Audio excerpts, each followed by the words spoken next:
నమస్తే, welcome to V3 news. లక్ష్యం సమాజయితం. నేను మీ అనిత. ముందుగా బులెటిన్లో హెడ్లైన్స్ చూద్దాం. దేశంలో బీఆర్ఎస్ ప్రభుత్వం వస్తేనే అన్ని రాష్ట్రాల అభివృద్ధి. కార్మిక శాఖ మంత్రి మల్లారెడ్డి వ్యాఖ్య.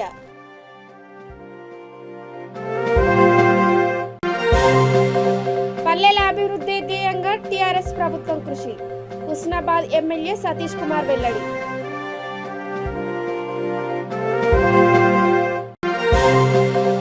ఏఐఎంఐఎం కార్పొరేటర్ కార్యాలయంలో హత్యాయత్నం.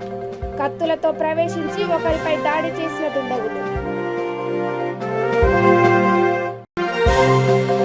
అనాథ పిల్లల విషయంలో సీఎం నిర్లక్ష్యం. సమస్య పరిష్కరించాల్సిందేనన్న మందకృష్ణ మాదిగ. ఇక డీటెయిల్స్ చూస్తే, దేశంలో బీఆర్ఎస్ ప్రభుత్వం రావాలని, ముఖ్యమంత్రి కేసీఆర్ ప్రధాని కావాలని, తద్వారా అన్ని రాష్ట్రాలు అభివృద్ధి చెందుతాయని మంత్రి మల్లారెడ్డి అన్నారు. తెలంగాణలోని 33 జిల్లాలలో వనపర్తి అభివృద్ధిలో ముందున్నదని, ఈ జిల్లా అభివృద్ధిని చూసి తాను ఆశ్చర్యపోయానని అన్నారు. అబద్ధాలతో బీజేపీ గత 8.5 ఏళ్లుగా ప్రజలను మోసం చేస్తున్నదని, ఇంకో ఏడాదిన్నరలో ఆ పార్టీ పీడ విరగడవుతుందని వ్యాఖ్యానించారు. తెలంగాణ అభివృద్ధి దేశానికి ఆదర్శంగా నిలుస్తోందని అన్నారు.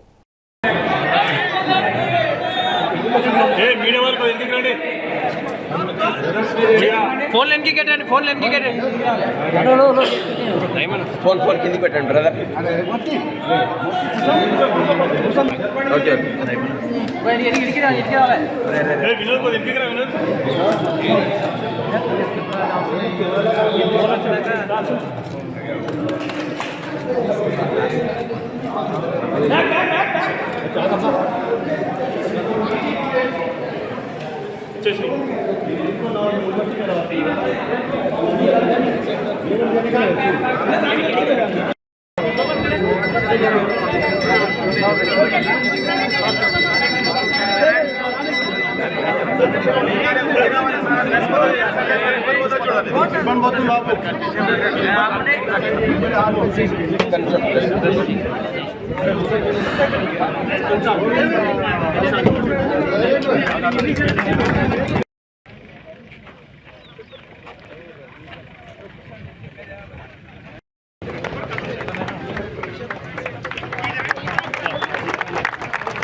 పల్లెల అభివృద్ధి ధ్యేయంగా టీఆర్ఎస్ ప్రభుత్వం పనిచేస్తోందని, ఇందుకోసం ఎన్నో నిధులు ఖర్చు చేస్తోందని సిద్దిపేట జిల్లా హుస్నాబాద్ ఎమ్మెల్యే సతీష్ కుమార్ అన్నారు. హుస్నాబాద్ శ్రీ రేణుకా ఎల్లమ్మ దేవస్థానంలో 50 లక్షలతో నిర్మించనున్న మహామండపానికి ఆయన భూమి పూజ చేశారు. ఆలయ ఆవరణలో 24 లక్షలతో నిర్మించిన పబ్లిక్ టాయిలెట్స్ను ప్రారంభించారు. పట్టణంలో 24 లక్షలతో ఏర్పాటు చేసిన ఓపెన్ జిమ్ను, అయ్యప్ప స్వామి ఆలయ ఆవరణలో 28 లక్షలతో నిర్మించిన అన్నప్రసాద కేంద్రాన్ని ఆయన ప్రారంభించారు.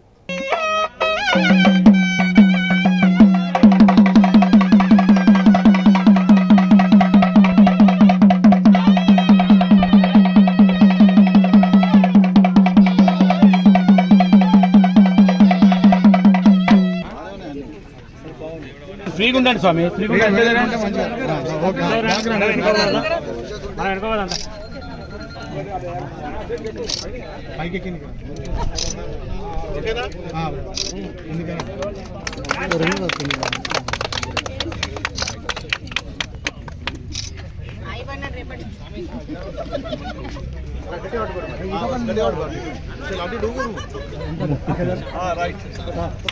ఉండండి సార్.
Okay sir.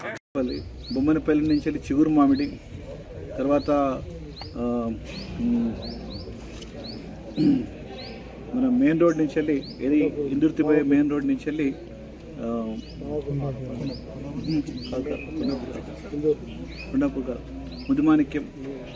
ముదిమాణిక్యానికి కూడా అది కూడా మెయిన్ రోడ్డు, అది కూడా బీటీ రోడ్ శాంక్షన్ అయిపోయింది. ఇదే కాకుండా గతంలో మనకు ఇందుర్తి నుంచి వెళ్ళి సుందరగిరి దాకా, ఇందుర్తి నుంచి వెళ్ళి హుస్నాబాద్ దాకా via Nawabpet and Kondapur up to Arapalli దాకా కూడా మనకు 48 కోట్ల రూపాయలతో కూడా అమౌంట్ కూడా శాంక్షన్ ఉంది. ఆల్రెడీ వర్క్ కూడా త్వరలో కాంట్రాక్ట్ కూడా అయిపోయింది, త్వరలో ప్రారంభం కాబోతుందని కూడా తెలియజేస్తున్నాం. ఈ విధంగా మొత్తం హుస్నాబాద్ నియోజకవర్గం లోపల దరిదాపు చాలా వరకు మనము డాంబర్ రోడ్డు తీసుకురావడం జరిగింది. ఇంకా కొన్ని రోడ్స్ అక్కనపేటలో, బీందేర్పల్లి మండలంలో, అదేవిధంగా సైదాపూర్ మండలంలో కూడా, ఎల్కతుర్తి మండలంలో కొన్ని ప్రాంతాలలో. జిహెచ్ఎంసీ లలితాబాగ్ కార్పొరేటర్ కార్యాలయంలో హత్యాయత్నం చోటు చేసుకుంది. భవానీనగర్ పిఎస్ పరిధిలోని లలితాబాగ్ మెయిన్ బాగ్లో గుర్తు తెలియని వ్యక్తులు లలితాబాగ్ కార్పొరేటర్ ఆజం షరీఫ్ కార్యాలయంలోకి కత్తులతో ప్రవేశించి ఒక వ్యక్తిపై దాడి చేశారు. గాయపడిన వ్యక్తిని ఆసుపత్రికి తరలించగా చికిత్స పొందుతూ మరణించాడు. మృతదేహాన్ని ఉస్మానియా ఆసుపత్రికి తరలించారు.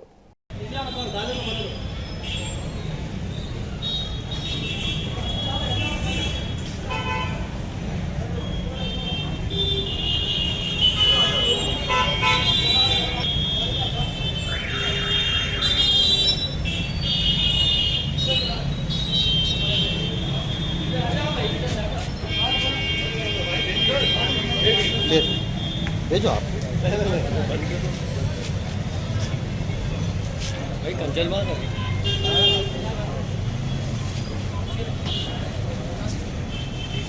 अब इसी में कहते जाओ। हाँ जाओ।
గతంలో అనాథ పిల్లల విషయంలో చెల్లించిన ముఖ్యమంత్రి కేసీఆర్ అదే పిల్లల సమస్యలను పరిష్కరించడంలో ఇప్పుడు నిర్లక్ష్యం వహిస్తున్నారని మాదిగ రిజర్వేషన్ పోరాట సమితి వ్యవస్థాపకుడు మందకృష్ణ మాదిగ అన్నారు. సికింద్రాబాద్ పార్సిగుట్ట కార్యాలయంలో అనాథ పిల్లలు, జర్నలిస్టుల సమస్యలు, ఎస్సీ వర్గీకరణ అంశంపై ఆయన మాట్లాడారు. వర్గీకరణ కోసం పార్లమెంట్లో బిల్లు పెట్టాలని ముఖ్యమంత్రి కేసీఆర్ తమ పార్టీ ఎంపీలతో ఒత్తిడి తీసుకురావాలని కోరారు. వర్గీకరణ విషయంలో కేంద్ర ప్రభుత్వం మాట తప్పుతోందని అన్నారు. ఇంతవరకు ఆ పాత్ర పోషించకపోవడం అనేది బాధాకరం. ఇది నేరుగా గౌరవ ముఖ్యమంత్రి కేసీఆర్ దృష్టికి నేను తీసుకొస్తున్నా. దయచేసి 7.5 సంవత్సరాలు గడిచిపోయింది, ఎక్కడ రెసిడెన్షియల్ పార్టీ ఏర్పాటు చేయలేదు. దయచేసి ఇప్పటికైనా 10th తర్వాత ఇంటర్ డిగ్రీ పిల్లలకు ఎవరికైనా ఉన్నత విద్య వాళ్ళు ఏ స్థాయిలో చదివించాలనుకున్నా ఖచ్చితంగా వాళ్లకు అన్ని జిల్లాలో మీరు గమనించాల్సింది ఏంటంటే మొదటి రెసిడెన్షియల్ పాఠశాల యాదగిరిగుట్టలో అన్నాడు, కానీ ప్రతి జిల్లాకు ఒకటి రెసిడెన్షియల్ పాఠశాల ప్రారంభిస్తామని కూడా చెప్పాడు. మొదటి రెసిడెన్షియల్ ఏమో యాదగిరిగుట్టలు అన్నాడు, మిగతా ప్రతి జిల్లాకు పాఠశాలని కూడా రెసిడెన్షియల్ పాఠశాలని కూడా అందులో అనాథలకు తొలి గురుకుల పాఠశాల యాదాద్రిలో ఏర్పాటు చేస్తాం. అదే సమయంలో అనాథ పిల్లలందరికీ ప్రతి జిల్లాలో అనాథలకు జిల్లాలకు ఒక గురుకులం ఏర్పాటు చేస్తామని చెప్పి మనం ప్రకటన చేయడం జరిగింది. ప్రకటన సారాంశం చాలా గొప్పగా ఉన్నది, కానీ ఆచరణే ఇంతవరకు ఎక్కడ ఖండించట్లేదని ఈ తెలంగాణ రాష్ట్రంలో అనాథల సమస్యల మీద ఎవరన్నా పదే పదే దశాబ్ద కాలంగా ప్రభుత్వం దృష్టికి తీసుకొచ్చే వ్యక్తులు ఎవరన్నా ఉంటే, సంఘాలు ఎవరన్నా ఉంటే, తెలంగాణ అనాథ హక్కుల పరిరక్షణ సంఘం అంజలి నుండి ప్రాతినిధ్యం వహించేది తమ్ముడు వెంకటేష్ దాని అధ్యక్షుడు ఇతని పరిచయం చేస్తున్నాం. అనాథ హక్కుల సంఘానికి అధ్యక్షుడు ఈయన మనస్ఫూర్తిగా నేను అభినందిస్తున్నా. ఒక దశాబ్దం కాలంగా అనాథ హక్కులను దృష్టిలో పెట్టుకొని ప్రతి విషయం ప్రభుత్వం దృష్టికి తీసుకుంటున్నాడు. ఆయనే ఒక అనాథ. ఆయనకు తల్లి తండ్రులు 6 నెలల్లోనే చనిపోయింది. ఆయనకు తల్లి తండ్రులు 6 నెలలు పుట్టిన 6 నెలలకే చనిపోయింది.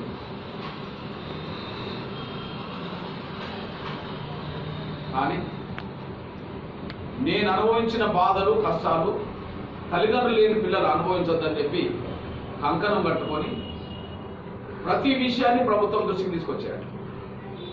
అందుకు ఆధారాలు ప్రభుత్వం దగ్గర ఉన్నాయి. ఎగ్జాంపుల్, ప్రధానంగా ప్రతి విషయం CCLA దృష్టికి తీసుకొచ్చేవాడు, అక్కడ ధర్నాలు చేస్తూ తీసుకొచ్చేవాడు.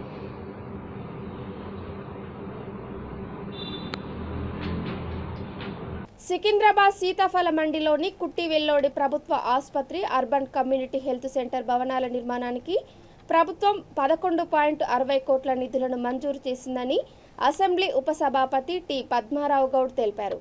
ఆసుపత్రిని పరిశీలించిన అనంతరం మీడియాతో మాట్లాడుతూ సికింద్రాబాద్లోని 8 ప్రాథమిక ఆరోగ్య కేంద్రాలు ఈ ఆసుపత్రి పరిధిలో ఉన్నాయని, కార్పొరేట్ ఆసుపత్రులకు దీటుగా దీనిని తీర్చిదిద్దనున్నామని అన్నారు. సమావేశంలో వివిధ ప్రభుత్వ విభాగాల అధికారులతో పాటు వైద్య శాఖ అధికారులు, తెరాస యువ నేతలు కిషోర్ కుమార్, కిరణ్ కుమార్, రామేశ్వర్ గౌడ్ తదితరులు పాల్గొన్నారు. హైదరాబాద్లో ఎంత పెద్ద పూల్ ఉండేది ఎక్కడ, ఆ స్థాయిలో స్విమ్మింగ్ పూల్ నిర్మాణం చేస్తున్నాం. దాని వెంబడే ఈడ ఏముందంటే ఈ హాస్పిటల్ మెయిన్, దీంట్లో ఇవాళ మెయిన్ ఏంటంటే కుట్టివెల్లేడే హాస్పిటల్. ఈ హాస్పిటల్ను G+ గ్రౌండ్ ప్లస్ 3 ఫ్లోర్లు కన్స్ట్రక్షన్ చేయాలని ఉద్దేశంతో ఫండ్స్ శాంక్షన్ తీసుకున్నాం. శాంక్షన్ కూడా వచ్చినాయి. బహుశా మీకు అందరికీ లెటర్లు వాళ్ళకి ఇచ్చే ఇచ్చినాము. GOMS నంబర్లో అది ఇప్పుడు 30 బెడ్డెడ్ ఉంది, కానీ 70 బెడ్ల హాస్పిటల్ చేయాలని అంటే పేరెరికే గల హాస్పిటల్ అది కుట్టివెల్లూరు అంటే. అది తెలిసి సీతాఫలం సరౌండింగ్లో ఉన్న వాళ్ళంతా మ్యాక్సిమం ఇప్పుడున్న జనరేషన్లో కూడా అక్కడ పుట్టిన వాళ్ళు చెప్తారు. నన్ను అడిగితే కుట్టివెల్లూరులో పుట్టినామని చెప్తారు. బాగా పేరున్న హాస్పిటల్ అది. దాన్ని పెద్దగా చేసేసి అన్ని వసతులు ఏదో 5 సంవత్సరాలు 4 సంవత్సరాలు ఇవన్నీ మేము ఇంతవరకు ప్రోగ్రామ్ తీసుకోలేదు. ఒక టార్గెట్ పెట్టుకుంటాం 1 ఇయర్ లోపల మాకు రన్నింగ్లో రావాలి. ఇప్పుడు రాబోయేది ఏ పొలిటీషియన్కైనా ఎలక్షన్లో కొద్దిగా సెల్ఫిష్నెస్ ఉండాలి కదా. ఉండకుంటే నాయకుడు కాదు మళ్ళీ ఆయన ఎవరైనా. పబ్లిక్ తోటి ఎక్స్పెక్ట్ చేయాలి, వాళ్ళకి తగ్గట్టు పని చేయాలి. పని చేసినాక మనం ఆశపడాలి. తప్పేముంది, ఆ మాత్రము స్వార్థం లేకుంటే మళ్ళీ నాయకుడు కూడా అనిపించుకోవాలి.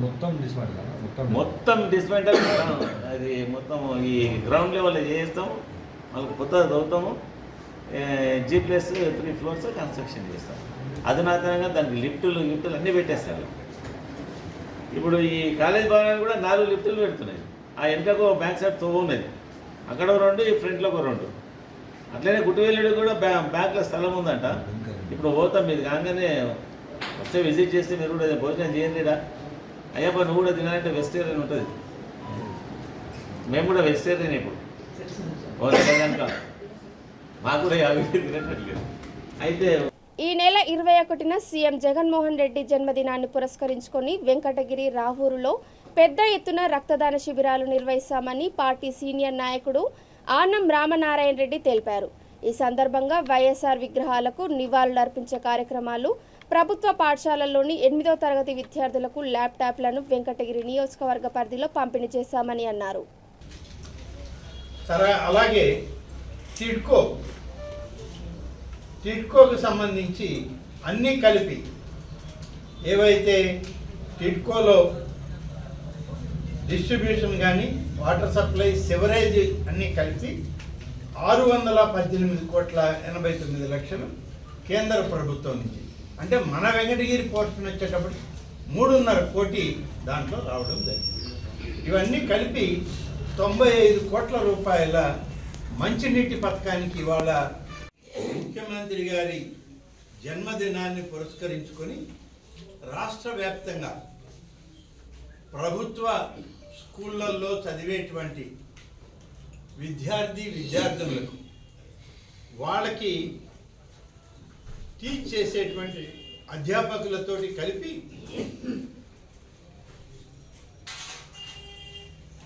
ట్యాబులు ఇవ్వడం జరుగుతుంది. ఆ ట్యాబులన్నీ ఇప్పటికే మండలాలకి, నియోజకవర్గాలకి చేర్చడం జరిగింది. ఏదైతే గతంలో ఎడ్యుకేషన్ పాలసీలో విద్య అనేటువంటి దానికి అత్యంత ప్రాధాన్యతనిచ్చినటువంటి మన ప్రభుత్వం బైజూస్ అనేటువంటి ఒక ఉన్నతమైనటువంటి విద్యా సంస్థ, స్వచ్ఛంద సంస్థతోటి కలిపి చేసేటువంటి ప్రోగ్రాంలో ఈ యొక్క ట్యాబుల్ని మన ప్రభుత్వం ద్వారా 8వ తరగతి విద్యార్థులకి ప్రభుత్వ పాఠశాలల్లో ఉన్న వాళ్ళందరికీ కూడా ఇవ్వడానికి నిర్ణయించుకోవడం జరిగింది. ఆ విధంగా చూస్తే వెంకటగిరి నియోజకవర్గానికి కేవలం విద్యార్థులను మాత్రం 2,564 మంది రికార్డ్ కావడం జరిగింది. పెద్ద ఎత్తున ఇంపార్టెన్స్ ఇస్తున్నామంటే అక్కడ కీర్తిశేషులు మన నాయకులు డాక్టర్ వైఎస్ రాజశేఖర రెడ్డి గారి విగ్రహ ప్రతిష్టాపన త్వరలో ఉంది కాబట్టి విగ్రహాన్ని అక్కడ ఏర్పాటు చేస్తున్నాం. ఆ జంక్షన్ ఇంప్రూవ్మెంట్, ఆ 4 కిలోమీటర్ల డబుల్ రోడ్డు వెంటనే కావాలి అని అడిగితే 6.5 కోట్ల రూపాయలు రాష్ట్ర ప్రభుత్వ నిధుల నుంచి మంజూరు ఇవ్వడం జరిగింది. రాష్ట్ర ప్రభుత్వ అధీనంలో ఉన్న రోడ్లని కేంద్ర ప్రభుత్వ నిధులతోటి రాష్ట్ర ప్రభుత్వ నిధులు సమన్వయం చేసుకొని ఏర్పాటు చేయడానికి, రాష్ట్ర ప్రభుత్వ అధీనంలో ఉన్న రోడ్లని కేంద్ర ప్రభుత్వ నిధులతోటి రాష్ట్ర ప్రభుత్వ నిధులు సమన్వయం చేసుకొని ఏర్పాటు చేయడానికి ఇవన్నీ కూడా మంజూరు చేయించుకుంటా ఉన్నాం. అలాగే గూడూరు రాజంపేట రోడ్డు అది రాష్ట్ర పరిధిలో ఉంది కాబట్టి నేషనల్ హైవే చేయమని అడిగాం. గూడూరు రాజంపేట రోడ్డు ఇప్పుడు 4 జిల్లాల పరిధిలోకి వెళ్ళింది. ఎందుకంటే ఈ గూడూరు రాజంపేట రోడ్డు మొదలయ్యేది కృష్ణపట్నం పోర్టులో. బిల్డింగ్లు ఉన్నాయి. అంగన్వాడీ బిల్డింగుల్లో ఇప్పటికే అంగన్వాడీ బిల్డింగులు లేవు. రెంటెడ్ హౌసెస్లో ఉన్నాం, లేకుంటే ఎక్కడనో వసారాల్లో ఉంటున్నారు. కాబట్టి మాకు బిల్డింగులు కావాలని చెప్పి అంగన్వాడీ వర్కర్లు కానీ, అలాగే ముఖ్యంగా మున్సిపాలిటీలో ఉన్న కౌన్సిలర్లు, సర్పంచులు, మండల ప్రెసిడెంట్లు అడగడం జరిగింది. వెంకటగిరి నియోజకవర్గంలో బిల్డింగ్ లెస్ సెంటర్లు ఎన్ని ఉన్నాయని అంటే మొత్తం ఉండేది 499 అయితే బిల్డింగ్లే లేనటువంటి సెంటర్లు 149 ఉన్నాయి. ఈ 149 బిల్డింగ్ లెస్ సెంటర్లకు కూడా అంగన్వాడీ సెంటర్లకి నూతన భవనాలను మంజూరు చేస్తామని చెప్పి ఆ యొక్క women and child welfare ICDS డిపార్ట్మెంట్కి సంబంధించినటువంటి అధికారులు హామీ ఇవ్వడం జరిగింది. దాని మీద ఆదేశాలు కూడా త్వరలో మీకు పంపిస్తామని చెప్పి మొన్న కలిసినప్పుడు వారు స్వయంగా చెప్పడం జరిగింది. ఈ విధంగా వీటితో పాటు ఏపీలో రాజారెడ్డి రాజ్యాంగం అమలు చేస్తున్నారని చిత్తూరు కుప్పం నియోజకవర్గం టీడీపీ ఇన్ఛార్జ్ పిఎస్ మునిరత్నం పార్టీ నాయకుడు త్రిలోక్ మండిపడ్డారు. ఇక్కడ మీడియాతో వారు మాట్లాడుతూ మాచర్ల నియోజకవర్గంలో టీడీపీ నేతలపై వైసీపీ నేతలు చేసిన దాడిని తీవ్రంగా ఖండిస్తున్నామని అన్నారు. టీడీపీ నేతలను టార్గెట్ చేస్తూ దాడులకు తెగబడుతున్నారని, పోలీసులు సైతం అధికార పార్టీకి వత్తాసు పలుకుతున్నారని ధ్వజమెత్తారు. తమపై దాడులు చేసినా భయపడే ప్రసక్తే లేదని వారు స్పష్టం చేశారు. ప్రచారం చేసే కార్యక్రమాన్ని అడ్డుకోవడానికి వాళ్ళు ఒక కార్యక్రమాన్ని ఏర్పాటు చేసుకుని వైసీపీ రౌడీ మూకలు అక్కడున్నటువంటి ఎమ్మెల్యే పిన్నెల్లి రామకృష్ణ అనేది ఒక ఫ్యాక్షన్ లీడర్ ఆయన నేతృత్వంలో అక్కడ మున్సిపల్ చైర్మన్గా ఉన్నటువంటి వ్యక్తి ఆధ్వర్యంలో ఒక ఆర్గనైజ్డ్ టెర్రరిజం, ఈ రాష్ట్రంలో ఒక టెర్రరిజం అంటే చేసిన ఎన్నికలు అది 3 నెలలకు వస్తుందో 6 నెలలకు వస్తుందో రానే వస్తూ ఉంది. అధికారులు ఇప్పటికైనా మార్పు రాకపోతే ఎవరైతే అధికారులు తప్పుగా బిహేవ్ చేస్తున్నారో, ప్రజా వ్యతిరేకంగా బిహేవ్ చేస్తున్నారో వాళ్ళందరిపైన చర్యలు తీసుకునేది రాబోయే ప్రభుత్వం, చంద్రబాబు నాయుడు ప్రభుత్వం. ఖచ్చితంగా చంద్రబాబు నాయుడు గారు మార్పు తీసుకొస్తారని కూడా ఈ సందర్భంగా తెలియజేసుకుంటూ నేను తీవ్రంగా ఖండిస్తున్నాను. మాచర్ల ఈ మధ్య చూసిన మాచర్ల సినిమాని నిరూపించేశారు. సినిమాలో ఒక కల్పిత కథని నిజ కథగా నిరూపించే ప్రయత్నం ఈ ప్రభుత్వం చేస్తూ ఉంది. ఇది ఎట్టి పరిస్థితులను సాగనివ్వం. నేను తీవ్రంగా ఖండిస్తున్నామని కూడా ఈ సందర్భంగా తెలియజేసుకుంటూ మనకు మాచర్ల సినిమాని రిపీట్ చేయొద్దని ఈ ప్రభుత్వాన్ని హెచ్చరిస్తున్నాం. సృష్టించి ఖచ్చితంగా అతపాతానికి నీ అంతానికి దారి చేసిన రోజు అతి తొందరలోనే ఈ దళిత వర్గాలు చూసుకునే జగన్మోహన్ రెడ్డి గారిని తీవ్రంగా హెచ్చరిస్తూ ప్రభుత్వం ఏర్పాటు చేస్తున్నాం, ప్రజల దయతో ముఖ్యమంత్రిగా ఉంటున్నాం, దయచేసి వాళ్ళ కోసం పోరాడు, వాళ్ళకి సహాయం చేయి. లేకుంటే చంపడం మాత్రమే ఖచ్చితంగా ఎవడైతే కత్తి పడతాడో కత్తిని చంపబడతాడు, ఎవడైతే కలం పడతాడో కలంతోనే ఎదుగుతాడు. కాబట్టి మా బాసు చంద్రబాబు గారు కలం పట్టి అభివృద్ధి చెందడానికి మేము ప్లాన్ చేస్తున్నాం. నువ్వు కత్తి పట్టి అందరూ చంపుతున్నావు కాబట్టి అదే దారిలో నువ్వు వెళ్తామని తీవ్రంగా హెచ్చరిస్తూ దయచేసి బాసుని హెచ్చరిస్తున్నాం.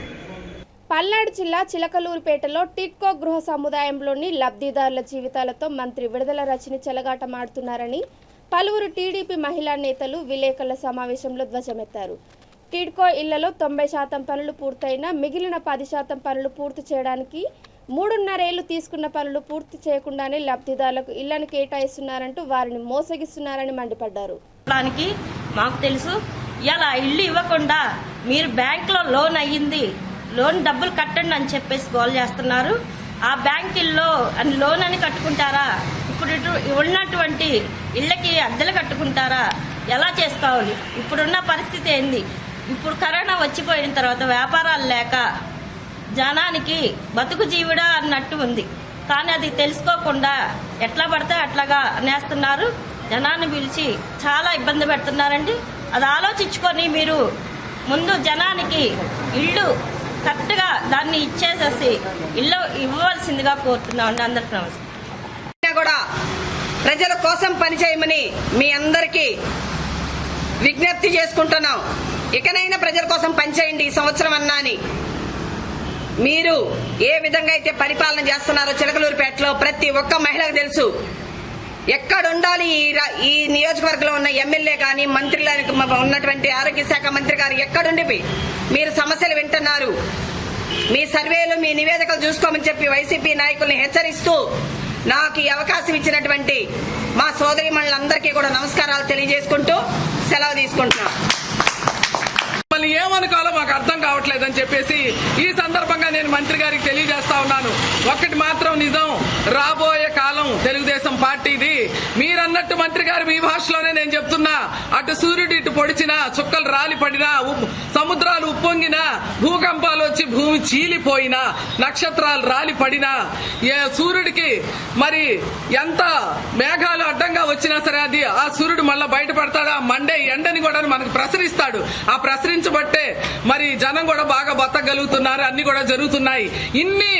ఎన్ని కూడా వచ్చినా, ఎన్ని ఉత్పన్నమైనా ఆఖరికి తెలుగుదేశం పార్టీ అధికారంలో రావటం ఖాయం.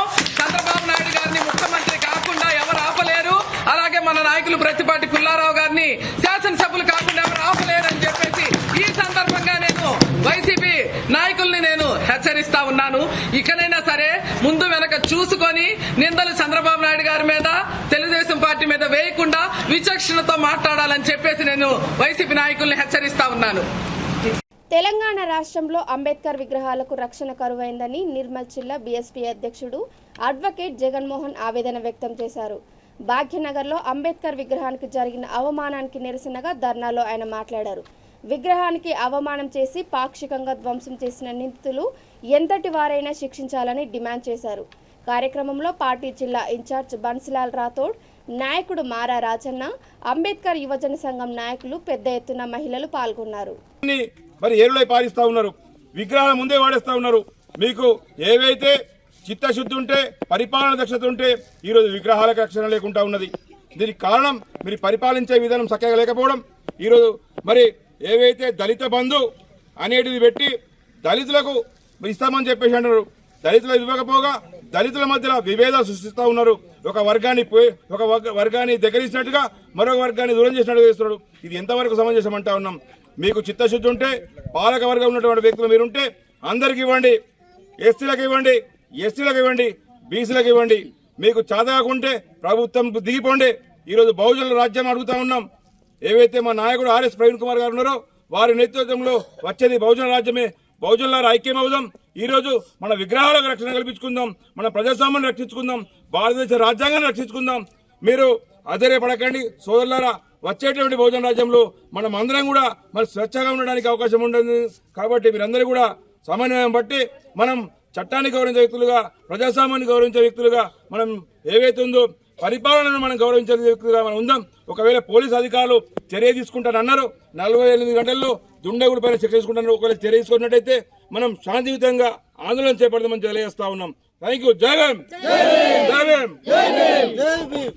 సైబరాబాద్ కమిషనరేట్లోని మాదాపూర్ జోన్ ఎస్ఓటీ బృందం మాదక ద్రవ్యాలను విక్రయిస్తున్న వ్యక్తిని అరెస్ట్ చేశారు. చందానగర్ పిఎస్ పరిధిలోని నల్లగండ్ల ప్రాంతంలో నిందితుడు రాజేష్ నాయక్ డ్రగ్స్ విక్రయిస్తుండగా అక్కడికి చేరుకొని 48 గ్రాముల MDMAతో పాటు అతనిని అదుపులోకి తీసుకున్నారు. ఈ కేసుకు సంబంధించి మరొక నిందితుడు పరారులో ఉన్నాడని ఉన్నతాధికారులు తెలిపారు.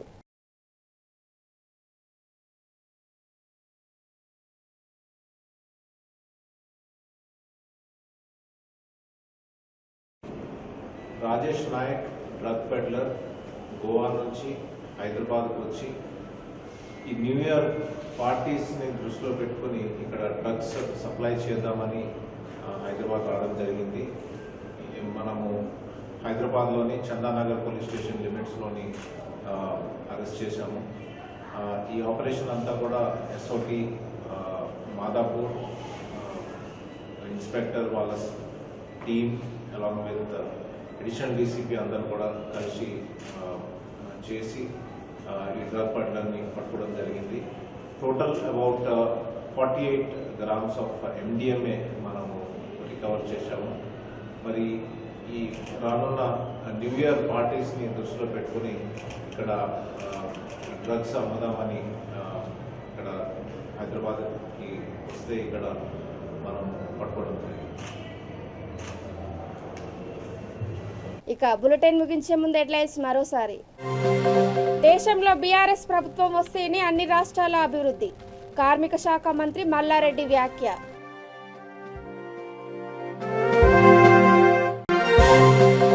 పల్లెల అభివృద్ధి ధ్యేయంగా టీఆర్ఎస్ ప్రభుత్వం కృషి, హుస్నాబాద్ ఎమ్మెల్యే సతీష్ కుమార్ వెల్లడి.